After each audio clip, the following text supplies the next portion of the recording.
bendiga esta noche. Gusto saludarlos.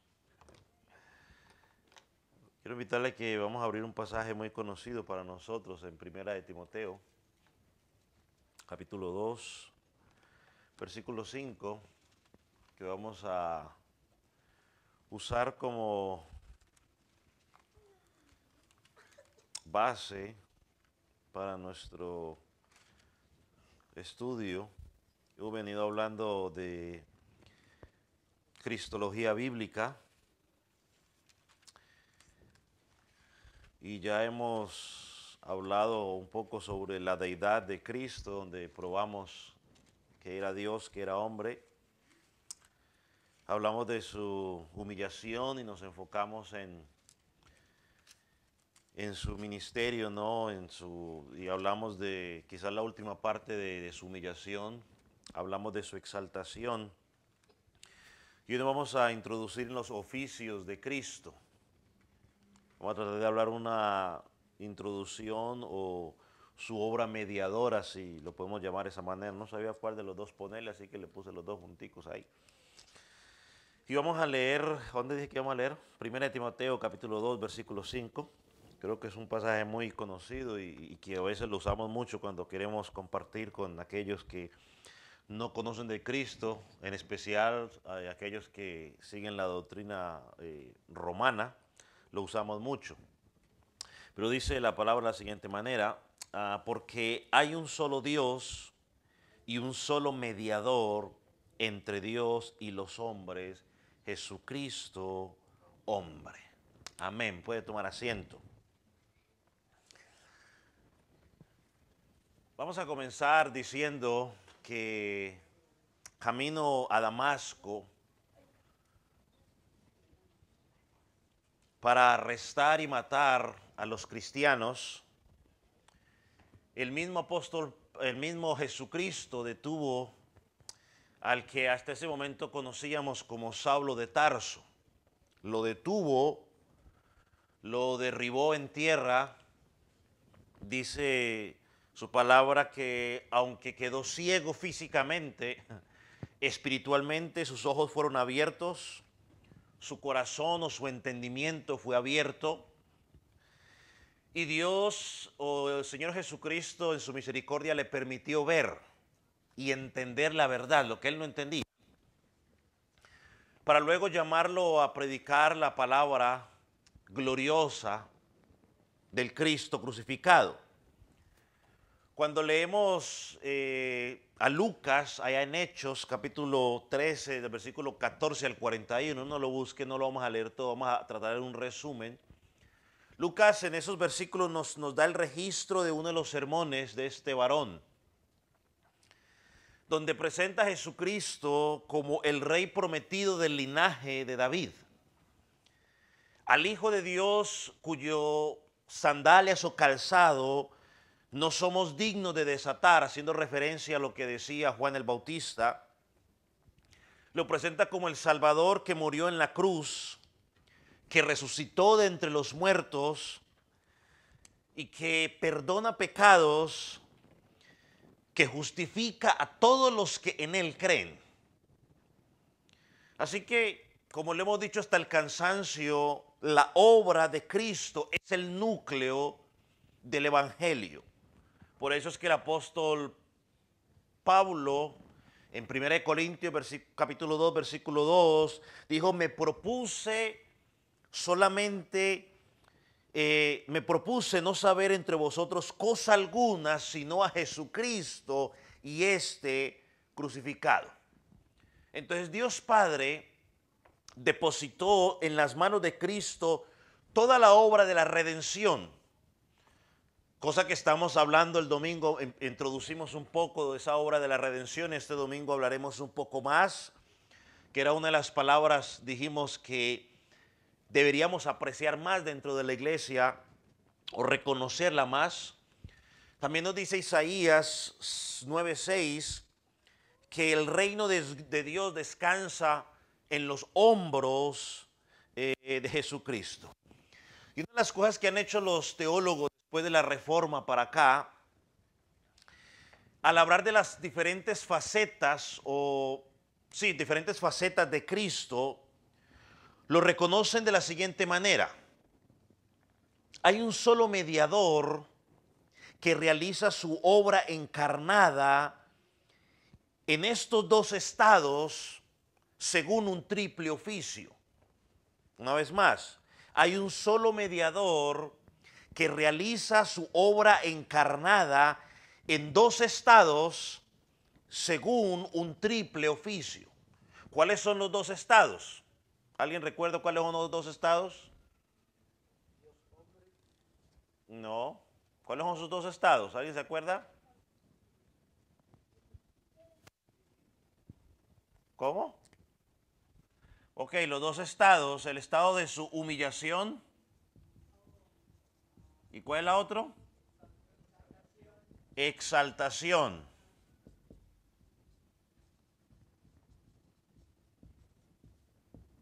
Me acordé de algo. Me acordé de algo. Cuando hice esa pregunta. Ok, el estado de exaltación y el estado de humillación. Y ahora entramos a hablar sobre el triple oficio de Cristo. Triple oficio. Entonces Él es el mediador, triple porque son tres.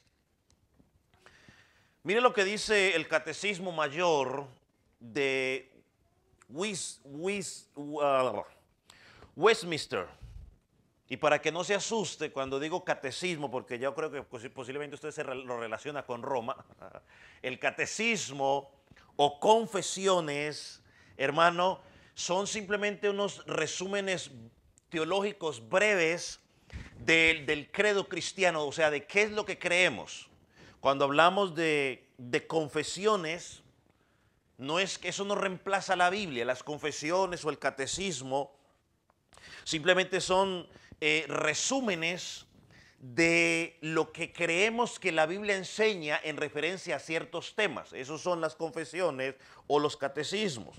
O sea, son resúmenes de lo que creemos que nuestra fe, de la Biblia enseña en cuanto a esos temas en particular, así que no se asuste. Y quizás porque dentro del cristianismo no se escucha mucho hablar de catecismo, se escucha más en católico, entonces cuando la gente escucha eso se asusta, pero no, o sea, no se asuste. Pero el Catecismo Mayor de Westminster, que fue diseñado en 1648, hablando de quién es el mediador del pacto de la gracia, mire lo que dice, resumiendo, lo dice de la siguiente manera. El único mediador del pacto de gracia es el Señor Jesucristo. Nuestro mediador fue llamado Cristo porque fue ungido para ejercer los oficios de profeta, sacerdote y rey de su iglesia en el estado tanto de humillación como de exaltación. El triple oficio. ¿Cuál es el triple oficio? Profeta, sacerdote y el oficio de rey, o podemos llamarlo el real. Son los tres oficios de Jesucristo.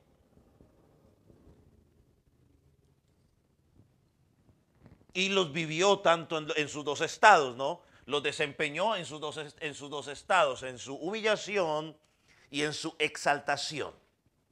Así que vamos a tratar de dar un resumen sobre esos tres estados y luego vamos a ir introduciéndonos en uno por uno. A Cristo como profeta, como sacerdote y como rey.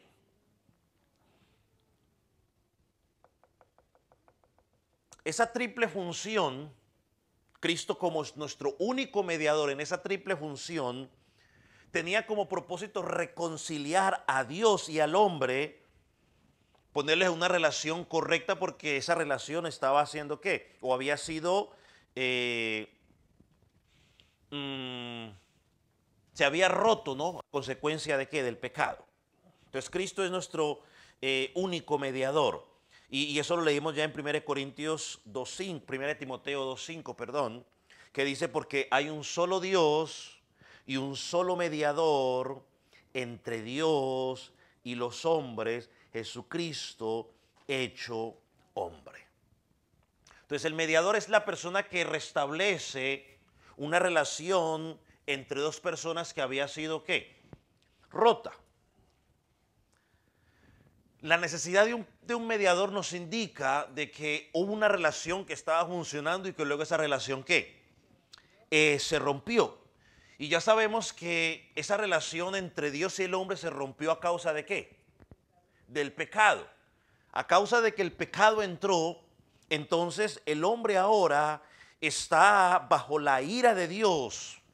O sea, la ira de Dios se encendió sobre el hombre y el hombre pues está enemistado con Dios. Mire lo que dijo este teólogo sobre este oficio, John Brown. Dijo lo siguiente: Cristo tiene tanto una constitución mediadora para que teniendo la naturaleza de ambas partes pueda ser una persona intermediaria entre Dios y los hombres. Le puse con minúscula, debería estar con mayúscula. Es con mayúscula, a ver si la pueden corregir los que si le pueden. Entre Dios, ¿dónde estoy? ¿Qué se hizo?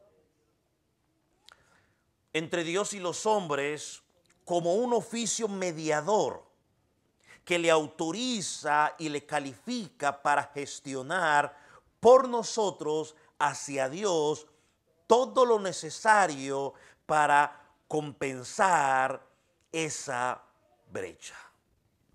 Entonces, al Jesucristo tomar ese acto de ofrecerse como voluntario, también nos muestra ese ardiente amor de Dios o de Jesús por pobres pecadores que no podían hacer nada para salir de su condición. Miren lo que dijo otro teólogo sobre este asunto. Dios Hijo creó al mundo y lo gobierna en la providencia debido a su naturaleza divina. Pero el propósito del oficio de mediador es específicamente salvar a los hombres y llevarlos a Dios. Ese es su propósito como mediador, salvar a los hombres y llevarlos a Dios. Por eso él mismo dijo, yo soy ¿qué? El camino. No hay otro camino para llegar al Padre. No es la iglesia, es ¿quién? Es Jesucristo.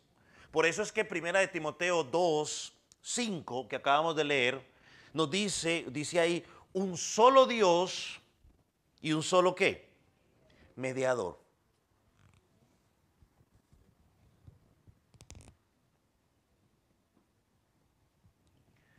Cuando pensamos en este triple oficio, tenemos que ir un poco al antiguo pacto. Porque en ese antiguo pacto algunos hombres funcionaban como mediadores temporales entre Dios y el hombre, con la diferencia de que ellos no podían mediar para salvar. O sea, ellos trataban de hacer una reconciliación que la podemos llamar temporaria, pero que no podía salvar. Vaya conmigo a Hebreos, capítulo 8, versículo 6.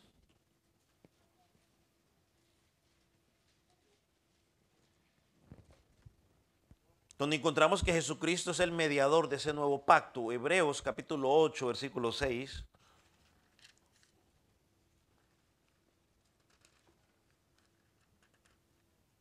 ¿Lo tiene? Dice, pero ahora tanto mejor ministerio es el suyo, cuanto es mediador de un mejor pacto, establecido sobre mejores promesas.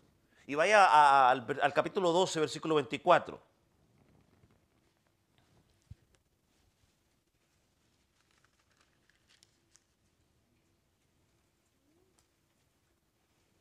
Dice, a Jesús el mediador del nuevo pacto y a la sangre rociada que habla mejor que la de Abel. Entonces, en su en su obra mediadora se resumen todas las promesas salvadoras de Dios y que fueron entregadas a quien, a Jesucristo. Miren lo que dice 2 Corintios 1:20. Búsquelo, 2 Corintios 1:20.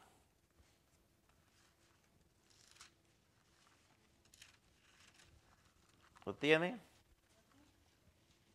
Dale chance por aquí. Dice, porque todas las promesas de Dios son en Él, sí, en el amén, por medio de nosotros, para la gloria de Dios. Y vamos a pensar en algo interesante, digo yo, porque Cristo fue ungido para este triple propósito, o este triple oficio, pero esto se encuentra explicado también en el propósito que Dios diseñó al principio para el hombre. En Adán, cuando encontramos a Adán, vemos que Dios instituyó a Adán para que Adán funcionara como ¿qué? Como rey gobernante, como sacerdote adorador y como profeta revelador de Dios en el jardín del Edén, para que estuviera en control bajo la creación que le había puesto. Vaya a Génesis 2:15 y 17, para que usted mire allí lo que estoy diciendo. Que en el pacto original de Dios con Adán, Él lo instruyó para que funcionara como rey gobernante, como sacerdote, adorador, como profeta revelador. Génesis 2:15. ¿Lo tiene? Dice, tomó pues Jehová Dios al hombre y lo puso en el huerto del Edén para que labrara y lo guardase. Y mandó Jehová Dios al hombre diciendo, de todo árbol del huerto podrás comer, mas del árbol de la ciencia del bien y del mal no comerás, porque el día que de él comieres ciertamente morirás. Si vamos un poco atrás al capítulo 1, versículos 26 y 28,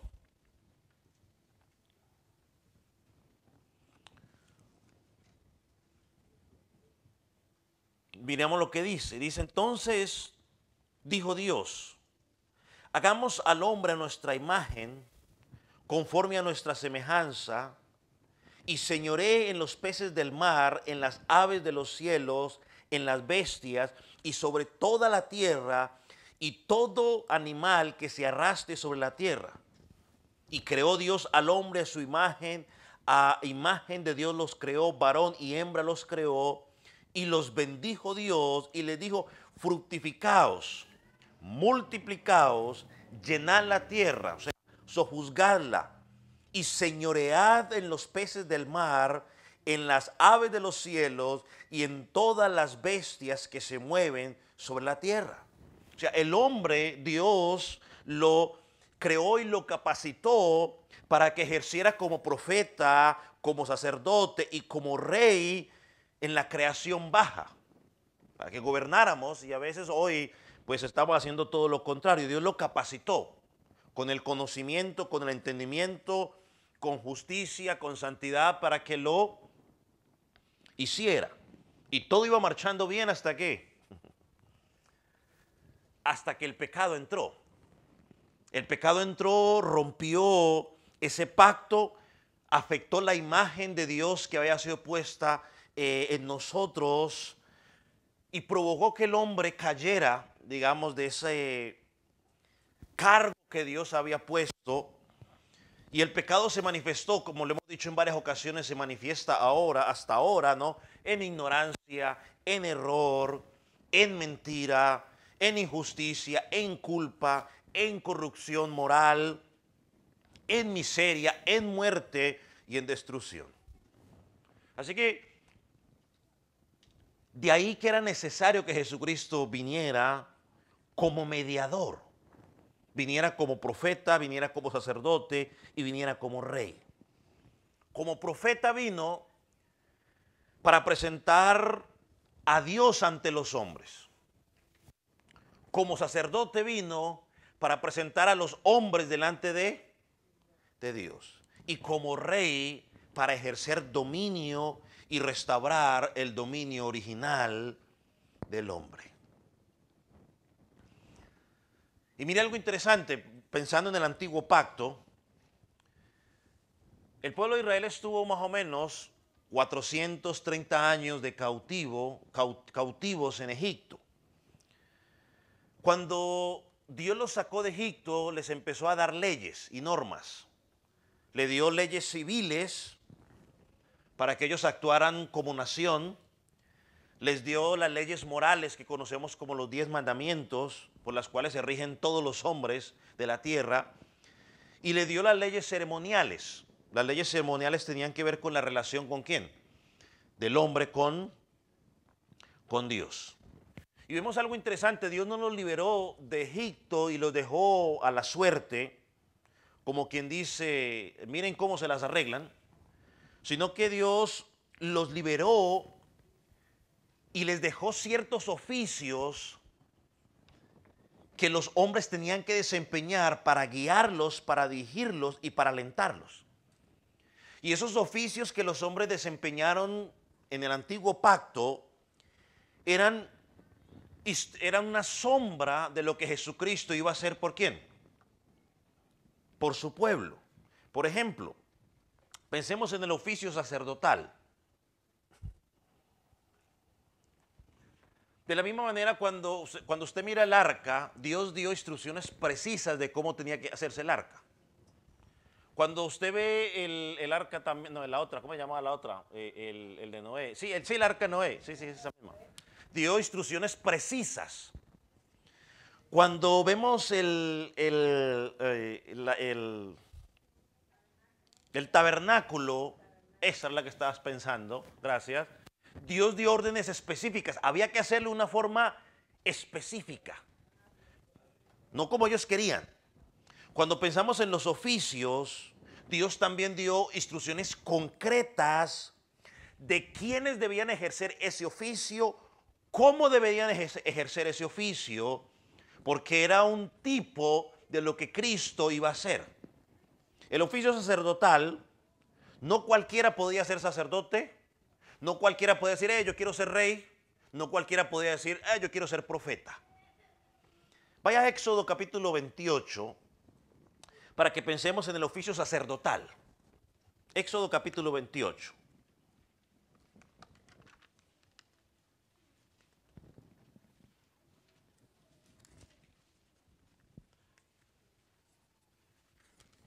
Y aquí miramos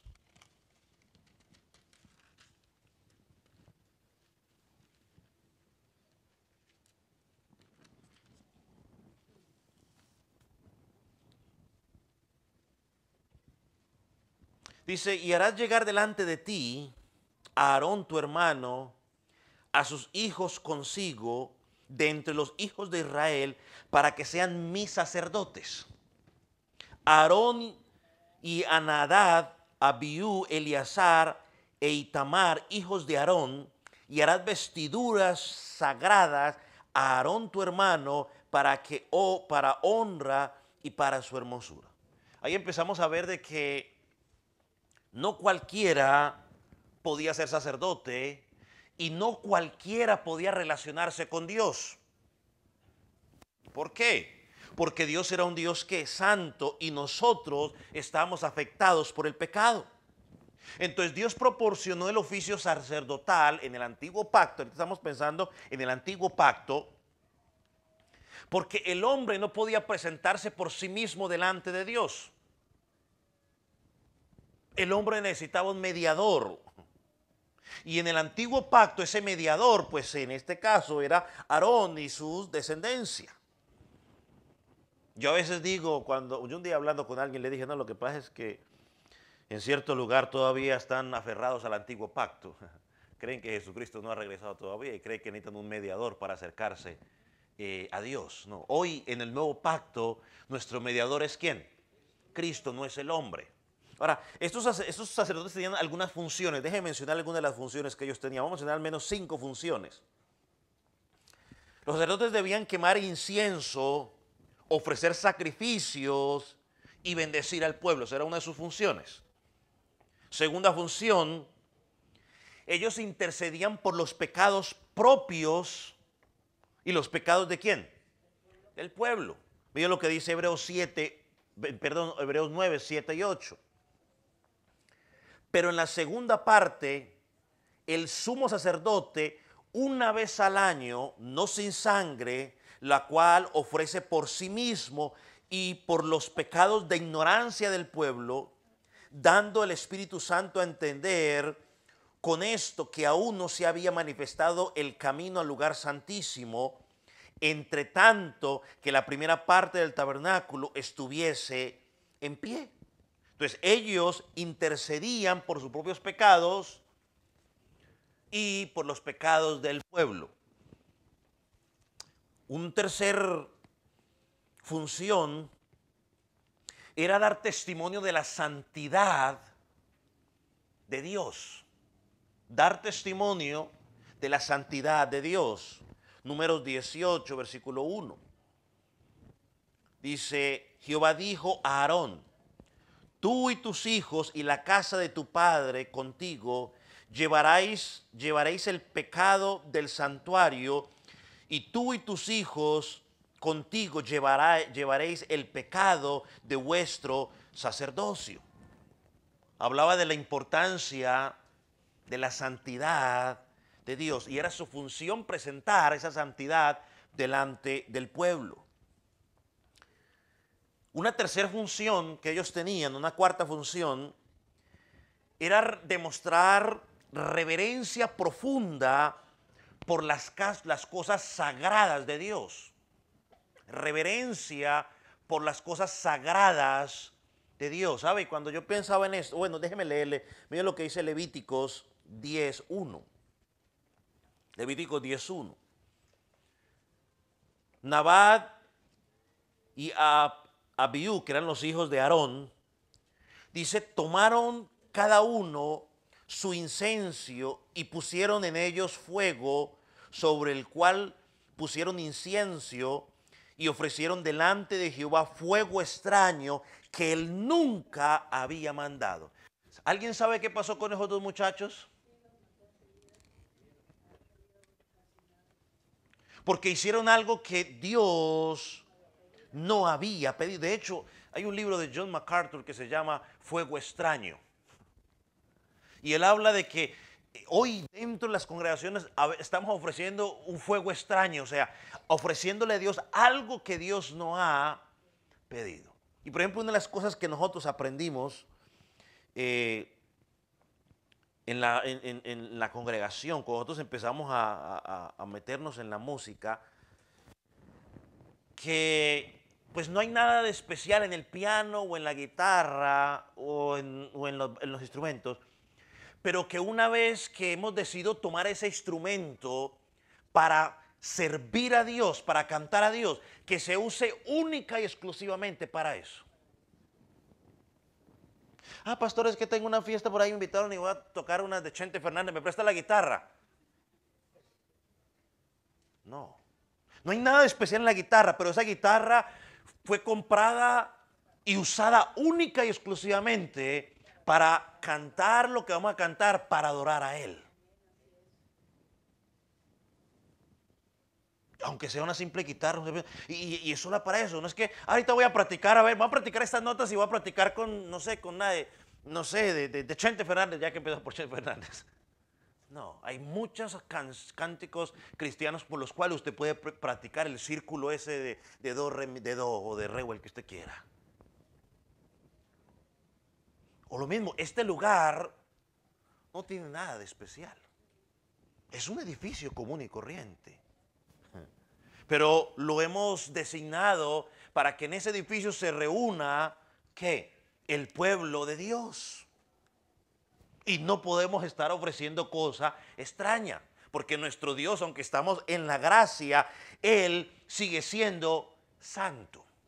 Y aún en la gracia, Él requiere santidad, y lo estudiamos hace 2 semanas, el sermón del domingo. Sed santos porque yo soy santo.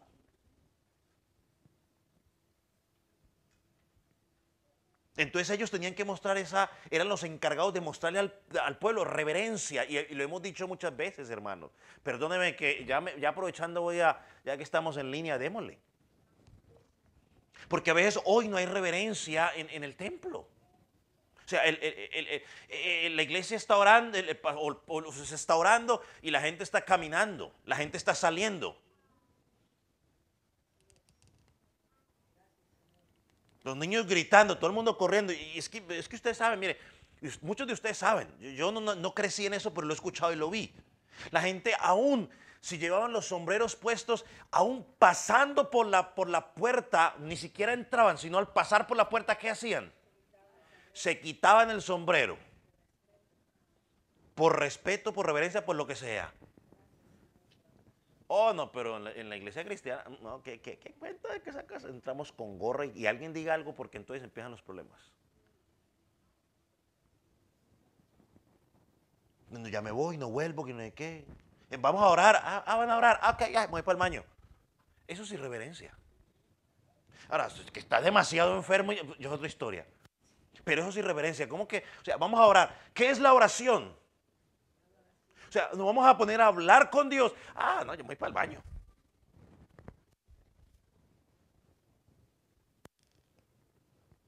Hermano, tenemos que educar el cuerpo.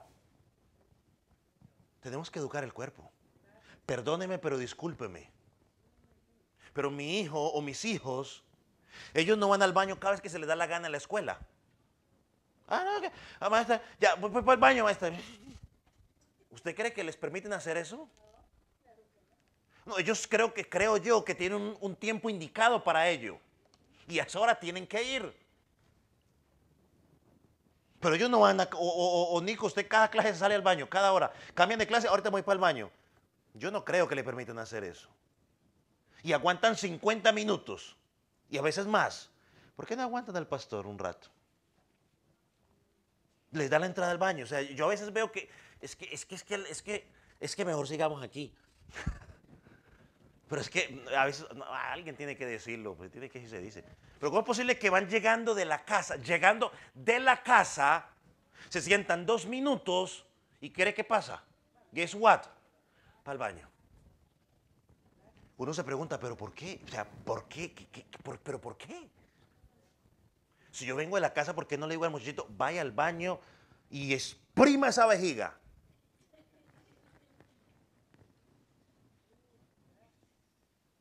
O si llegamos, bueno, entonces entremos directo al baño, ahorita se va a sentar y todo el servicio ahí se va a aguantar.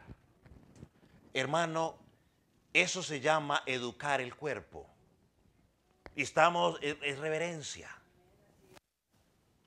En la iglesia católica usted no escucha murmullo, todo el mundo ahí. En la iglesia cristiana, y que el pastor no diga nada porque entonces la gente se molesta y no vuelvo a la iglesia. ¿Y por qué no volvió? Porque ahí, porque ahí no lo quieren a uno. Bueno, sigamos mejor aquí.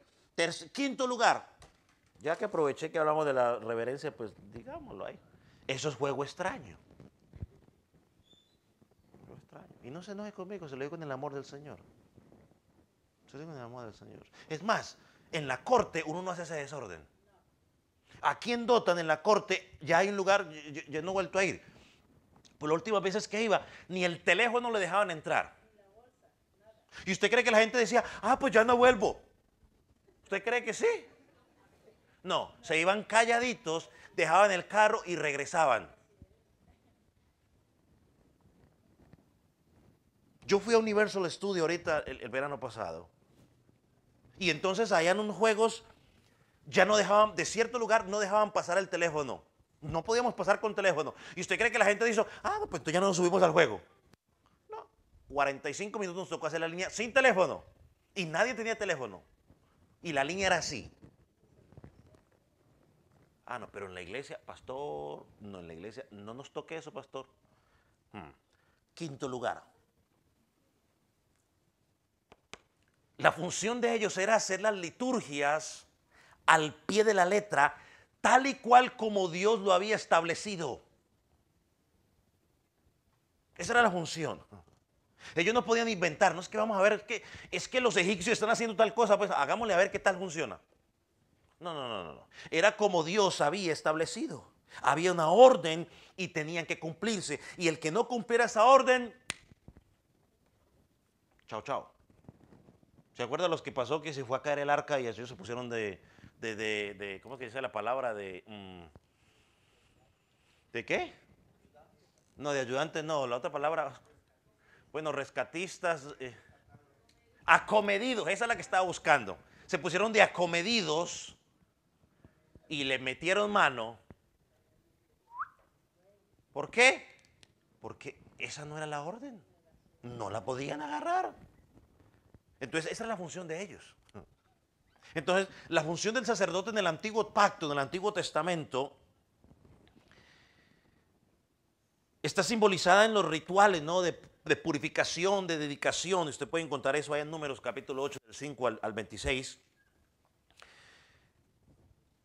Y tenían que ser dedicados, ¿no? Eran santos únicamente para el servicio al Señor. Yo me acuerdo, ahorita estoy pensando en un evento, creo que fue uno de Babilonia, ¿no? Cuando capturaron los utensilios me vino a la mente, no me acuerdo ahorita si alguien lo acuerda a la mente, pues capturaron los utensilios, trajeron y luego el sinvergüenza agarró los utensilios que eran dedicados para el Señor y hizo su pachanga. Belsasar, ¿no? El hijo de Nabucodonosor. Y Dios se manifestó. Ese mismo día. ¿Por qué? Porque es para el Señor, hermano, lo que usted... y no es porque era algo especial, simplemente porque se había dedicado la reverencia a Dios. Es que fue apartado para Él. Ahora, un segundo oficio que encontramos es el oficio que Dios estableció entre los hombres, era el oficio profético. Vaya a Deuteronomio 18:15. Deuteronomio 18:15, el oficio profético. Estos ya grandes rasgos para luego entrar ya el enfoque en Cristo. Deuteronomio 18:15. Dios dice que Dios promete levantar un profeta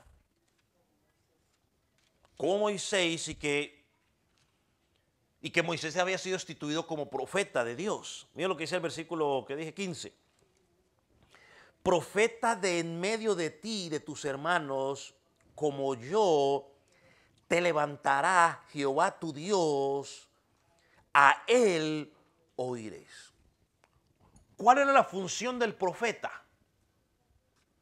Dar a conocer la voluntad de Dios al pueblo. Ahora mire la diferencia. El sacerdote presentaba las peticiones del pueblo o los pecados del pueblo delante de Dios para pedir perdón. El profeta hablaba la palabra de Dios, ¿a quién? Al pueblo. Y aquí en el capítulo 18 dice que Moisés era reconocido como profeta, pero este versículo 15, mis amados, está apuntando directamente ¿a quién? A Cristo. Vaya, mire lo que dice Juan 6:14.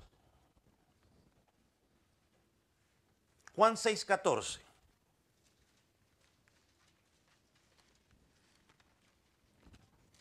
Porque apuntaba a Cristo.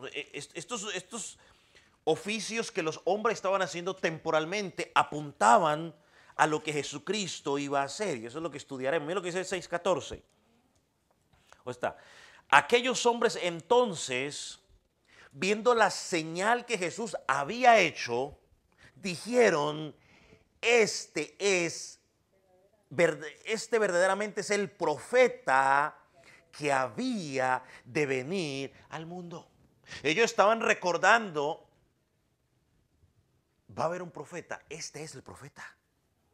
Entonces Moisés le está diciendo, aunque yo estoy actuando como profeta, no me miren a mí, miren al que ha de venir, miren al Cristo.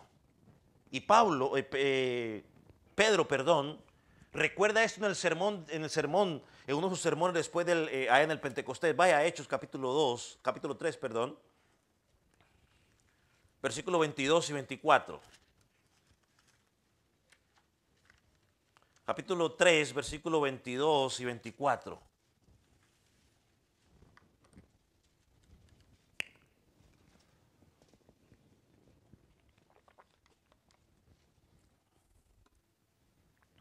Me acordé de algo, pero no lo dije cuando tenía que decirlo. Hechos 3, 22 y 24. Mira lo que dice. Porque a Moisés porque Moisés dijo a los padres, el Señor vuestro os levantará profeta de entre vuestros hermanos. Está haciendo alusión ahí a Hechos, a Deuteronomio 18. Como a mí, a él oiréis en todas las cosas que os hable. Y toda alma que no oiga a aquel profeta será desarraigada del pueblo. Toda alma, toda persona que no oiga a ese profeta, a Cristo, hermano, ya no hay más esperanza. O sea, no hay más. Si usted no oye a Cristo, si usted no cree en Cristo, no hay una segunda opción. No hay.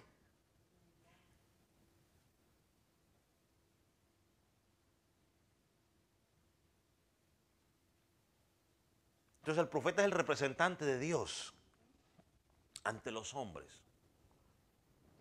Y esto se cumplió completamente en Cristo. Hebreos 1, del 1 al 13, lo hemos leído varias veces y vamos a volverlo a leer. Hebreos dice, Dios habiendo hablado de muchas veces y de muchas maneras en otro tiempo a los padres por los profetas. Dios levantó profetas y habló a través de la naturaleza, Salmo 19, los cielos cuentan la gloria de Dios. Ha hablado de muchas formas, de muchos tiempos, a través de los profetas. Pero dice, en estos postreros días, hermano, yo lo he dicho muchas veces, el domingo lo voy a volver a decir y lo seguiré diciendo mientras tenga la oportunidad de predicar. Cuando usted escuche postreros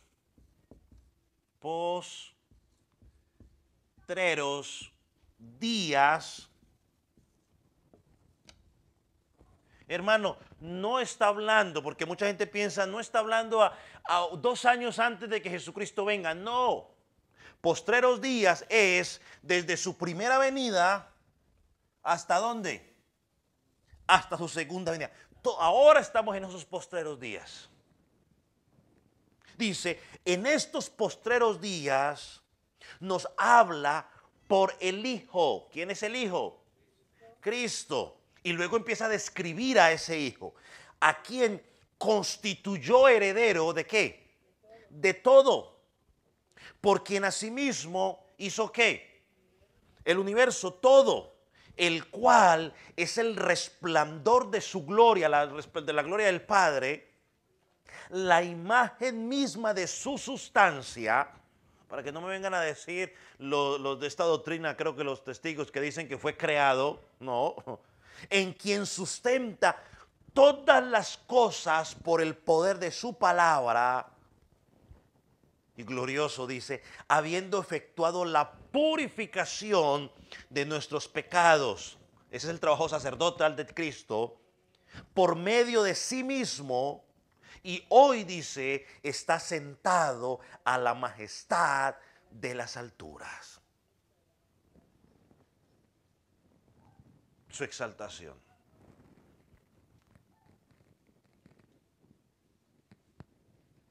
Así que el profeta tenía que decir única y exclusivamente lo que Dios había dicho. Única y exclusivamente, no le podía añadir más. Y hay bastantes ejemplos, ¿no? En Jeremías, en Ezequiel, donde habla de eso. Y si ese profeta dijo algo, y si no se cumple, la orden era acabarlo. Hoy, y esto pasaba, ellos tenían que decir exactamente lo que Dios dijera, porque ellos no tenían las escrituras completas. Dios hablaba por medio de profeta, les decía qué era lo que tenían que hacer. Dios le revelaba su voluntad al profeta, el profeta actuaba y le decía al pueblo. Toda la voluntad de Dios no había sido revelada. Hoy la voluntad de Dios ha sido revelada. No hay que añadirle más nada. Por eso es que hoy no necesitamos profetas. Hoy lo que necesitamos es simplemente predicar lo que Él ya nos dejó, estudiar lo que Él ya nos dejó escrito en su palabra. Él ya dijo lo que tenía que decir. Él no se le olvidó decir algo. Mira, ve, él no es como el pastor Klinger que quería decir algo cuando estaba hablando de la reverencia y no lo dijo. Y dijo, ahorita se lo digo. No. Él lo que tenía que decir, ya lo dijo, ya lo escribió. Ahora vivimos en la esperanza de que se cumpla todo lo que Él dijo y su cumplimiento total cuando Él regrese por segunda vez por los suyos. El texto más contundente está aquí en Hebreos que acabamos de leer. Dios habló de muchas maneras, en muchos tiempos, y lo hizo a nuestros padres por los profetas. O bueno, hablándole a ellos en particular, a los padres por los profetas. Pero ahora, desde que Jesucristo vino por primera vez hasta que regrese por segunda vez, durante todo ese tiempo, en esos postreros tiempos, ahorita en este momento te habla a ti y me habla a mí por medio de su Hijo, a quien Él lo constituyó heredero absolutamente de todo y por quien Él sostiene el universo. Nos habla por su Hijo. ¿Cómo hace Dios para hablarnos hoy por su Hijo? Por medio de lo que ya escribió en su palabra.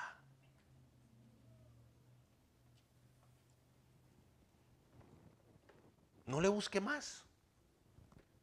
Háblame, Señor, háblame, Señor, háblame, Señor. Lee la Biblia. Señor, háblame, háblame, Señor, háblame, Señor. Lee la Biblia. Pon atención cuando están en la escuela dominical. De pronto Dios te está hablando allí. Dios puede usar al predicador, al maestro, a la maestra en ese momento para hablar a tu vida. Pon atención. Deja de estar pescando ballenas en lo seco. Deja de estar pensando en qué voy a hacer mañana. ¿Cómo es que dice Eclesiastés? Todo tiene su tiempo, pero cada cosa tiene su afán. O sea, no sé, mañana piensa en lo que va a hacer. Ahora está aquí sentado. Concéntrese en lo que está. Así que no necesitamos andar diciendo por ahí, Dios me dijo esto y aquello. No, lo que Él tenía que decir ya lo dijo, hermano. Es que el Señor me dijo en un sueño que Él viene pronto. ¿Eso está escrito? ¿O no está escrito? Escrito está, escrito está. ¿Que va a venir pronto? Eso no es nuevo. La Biblia dice que Cristo va a regresar pronto. Oh, el Señor me dijo, iglesia, arrepiéntete de tu pecado. ¿Eso está escrito o no está escrito? Yo creo que está escrito o no está escrito. Digan algo. ¿Por qué necesitamos que alguien se diga aquí, uy, el Señor me dijo que un hermano tiene que arrepentirse? Por eso está escrito. Obvio que si entre 50 personas que vemos aquí, alguien tiene que arrepentirse, partiendo de mi persona.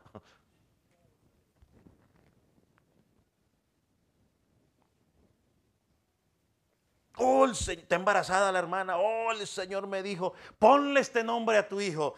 Mire, eso ya es adivinación. Perdóneme, pero eso no empieza con el cuento. Que Dios me dijo, póngale tu nombre. Eso ya es adivinación. Oh, que el Señor me dijo que vas a ser un hombre de Dios. Vienen cosas grandes para tu vida, etcétera, etcétera. Hermano, eso es pura manipulación emocional.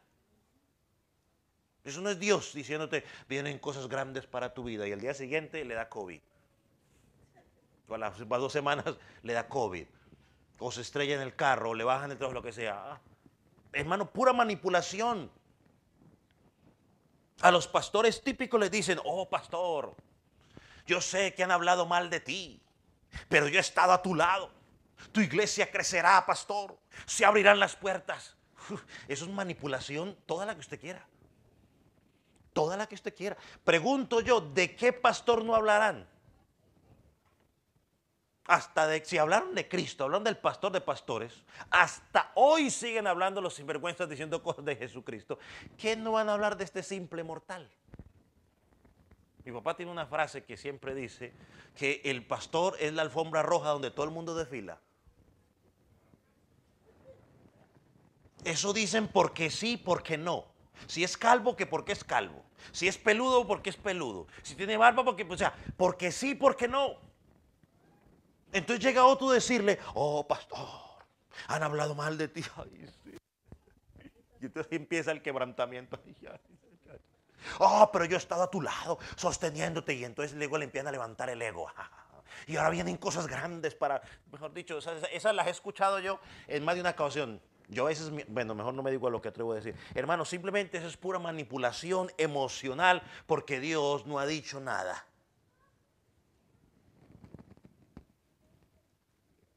¿Qué dice la Escritura? Eso la Escritura ya lo dijo. La Escritura dijo, hermano, que por causa de Jesucristo tú ibas a ser ¿qué? Vituperiado. Ibas a ser maltratado. Timoteo dice que todo el que quiere vivir piadosamente, o sea, todo el que quiere vivir en obediencia a la palabra de Dios, hermano, le va a ser difícil. Así que no se deje manipular por ese poco de cosas que pueden decir, cierro paréntesis, ¿no? Me olvidó decir, abro paréntesis, bueno, cierro paréntesis. Y podríamos aquí sentarnos a cantar, hablar un poco de esas famosas profecías, pero lo típico de esas profecías es que le dicen a la gente lo que ellos quieren escuchar.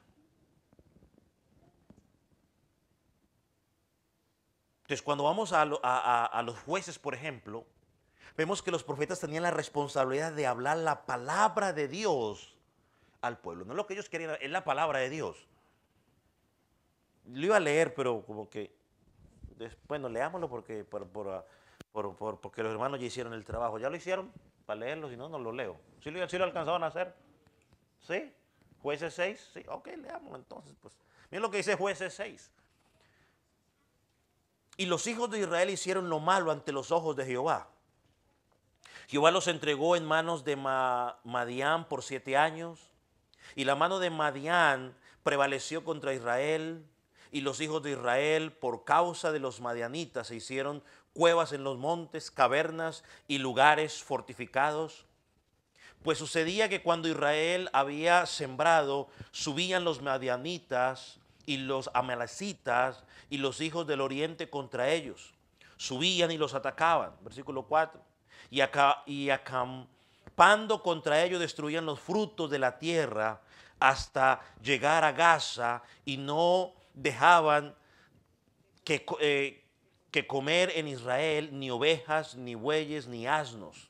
Porque subían ellos y sus ganados y venían con sus tiendas en grande multitud como langostas. Y ellos y sus camellos eran innumerables y así venían a la tierra para devastar. Versículo 6.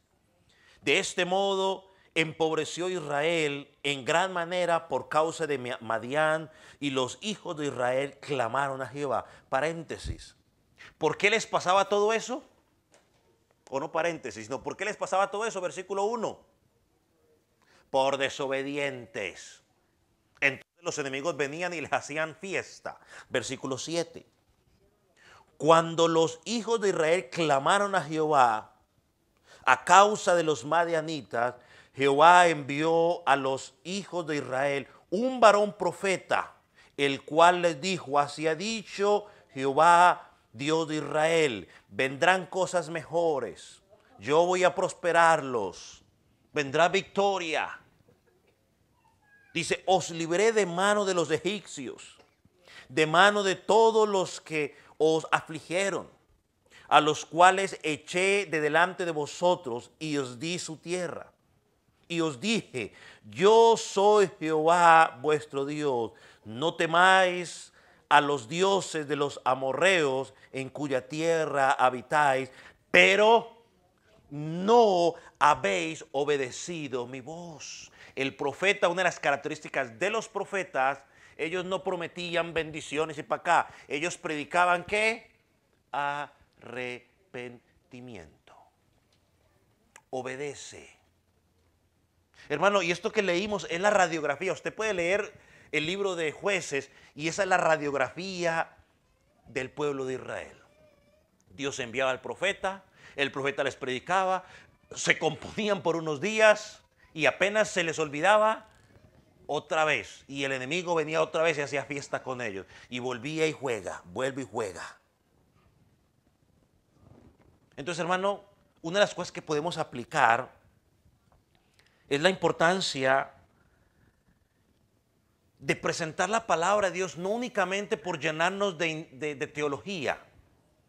No solamente es entender la teología y la doctrina y ya, no, hay que entender la teología, hay que entender la doctrina, todo lo que Dios ofrece en su palabra, pero hay que darle una aplicación práctica.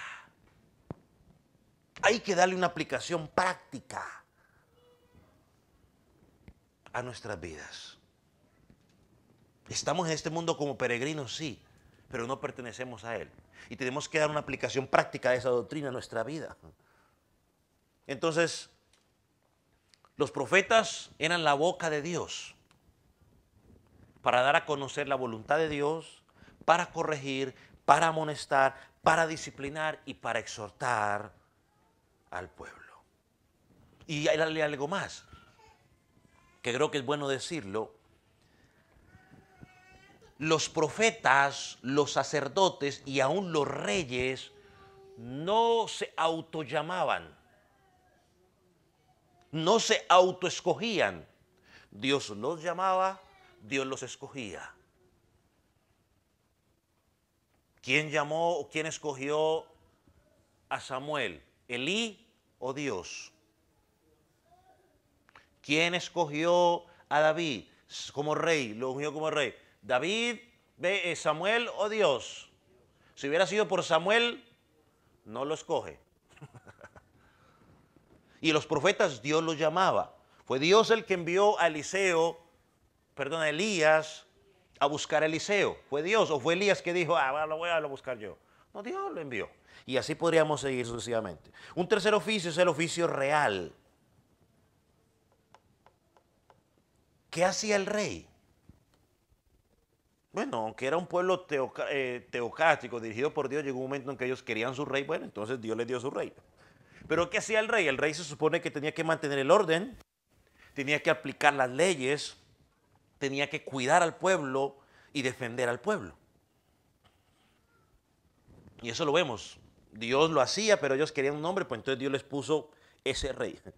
Dios le da esas leyes civiles para que se rijan como nación, le da las leyes ceremoniales en relación con Dios que apuntaban también a Jesucristo y las leyes morales.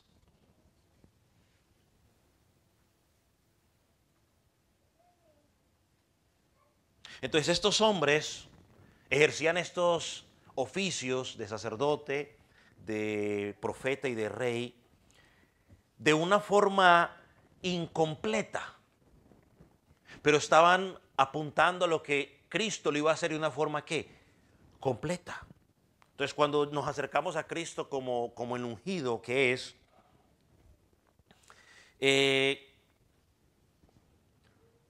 lo relaciona específicamente con esos cargos, ¿no? De profeta, de sacerdote y de rey, que funcionaron durante el pacto mosaico y el pacto davínico y que ahora funcionan dentro del nuevo pacto, pero ya no ejercido por los hombres, sino ejercido por ¿quién?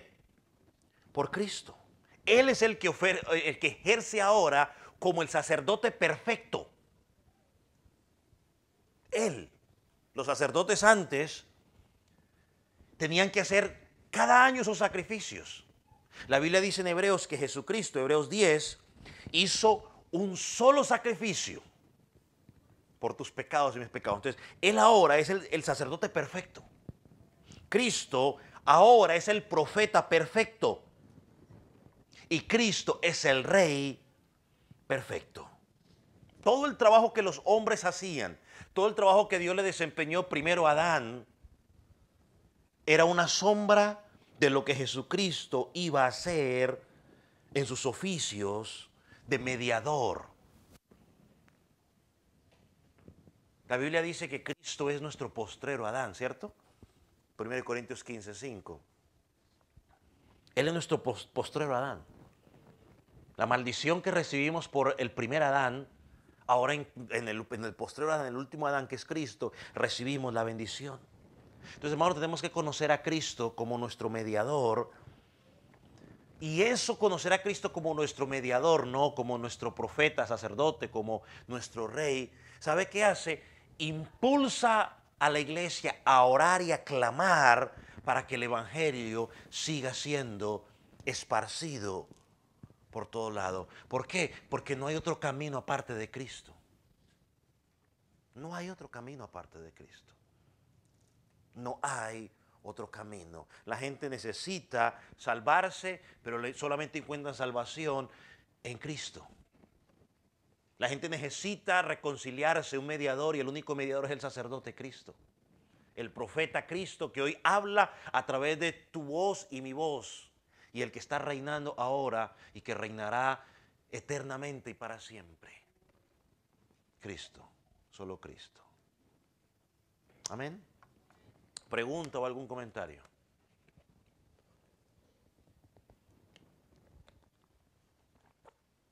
Si va a preguntar, pues levante la mano para que el hermano del micrófono se pueda acercar a usted y su pregunta pueda escucharse mejor. Si no hay preguntas, entonces vamos a orar. Ok, vamos a orar. Ponga sobre sus pies entonces.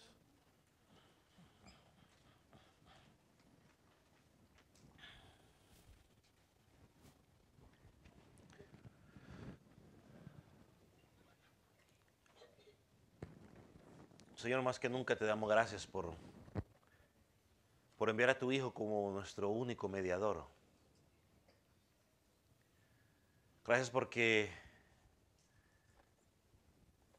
Él es nuestro verdadero profeta, el profeta perfecto, el sacerdote perfecto y ese rey perfecto, que hoy está obrando en la congregación como profeta, como sacerdote, como rey, reinando sobre tu iglesia. Señor, enséñanos cada día a ser sensibles a tu reinado. Señor, a ser sensibles a tu palabra expresada en las Escrituras. Señor, a ser sensibles a tu sacerdocio. Señor, y que cada día podamos, como tu pueblo, Señor, someternos más y más a ti, a tu verdad. Señor, gracias. Gracias por esa obra. Y mientras tomamos tiempo para estudiar la obra tuya como sacerdote, como profeta, como rey, tanto en el antiguo pacto como en el nuevo pacto, permite que podamos crecer. Señor, y lo más importante, que podamos encontrar aplicaciones prácticas de estas verdades a nuestro estilo de vida en este mundo pasajero. Señor, gracias. Gracias. En el nombre de Jesús. Amén. Amén. ¿Puede tomar asiento?